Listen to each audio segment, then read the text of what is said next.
नमस्कार, आप सुन रहे हैं RJVFM और मैं हूं आप साथ RJ राहुल।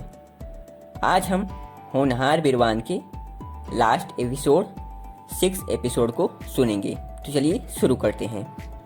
जुलाई 1927, तूफान सा तूफान 7 दिन से पानी में डूबा अहमदाबाद उसके थपेड़े खा रहा है। म्यूनिसिपल कमेटी के अध्यक्ष का मन घबरा उठा। हमारे वकील साहब ही तो अध्यक्ष हैं। वह रात के 12 बजे उसी तूफान में अकेले निकल पड़ते हैं। मार्ग में अपने जैसे एक साहसी मित्र को साथ लेते हैं। सवेरा होने तक सारा नगर घूम डालते हैं, फिर पहुंचते हैं इंजीनियर के घर। उस तूफान में इन्हें देखकर वह चौंक उठता है। उसे साथ लेकर वे फिर निकल पड़ते हैं। 4 दिन और 4 रात तूफान उसी तरह थपेड़े मारता रहता है और वे बिना रुके पानी के लिए राह बनाते रहते हैं। उनको देखकर मजदूर भी प्राणों की बाजी लगा देते हैं। अगर तब पानी न निकला होता तो अहमदाबाद की क्या दशा हुई होती, कौन कह सकता है।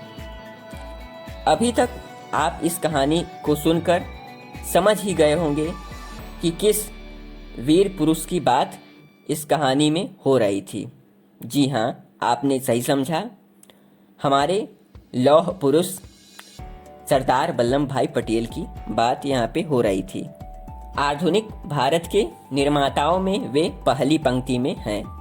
एक समय तो यह सरदार शब्द ही विद्रोह और विजय का प्रतीक बन गया था, क्योंकि उनका ध्येय वाक्य था, सूर संग्राम को देख भागे नहीं, देख भागे सो सूर नहीं।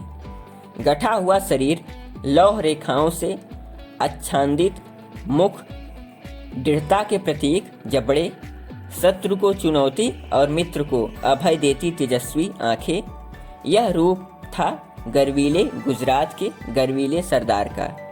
उन्होंने पौराणिक युग के उपमन्यु की तरह कर्तव्य पथ पर डटे रहना सीखा था और उनके लिए डटे रहने का अर्थ था विजय। वह ज्वालामुखी की तरह भस्म करने की शक्ति रखते थे, परंतु उसका विस्फोट उनमें नहीं था। वह बहुत कम बोलते थे, क्योंकि महात्मा लूथर के शब्दों में सच्चे सिपाही और सरदार कभी बढ़ चढ़ के बातें नहीं करते हैं, लेकिन जब बोलते थे तो काम समझिए पूरा हो जाता था। अभी आप सुन रहे थे RJVFM के शो को होनहार बिरवान। अभी तक आप लोगों ने पिछले एपिसोड को नहीं सुना है तो आपको डिस्क्रिप्शन में लिंक मिल जाएगा प्लेलिस्ट का।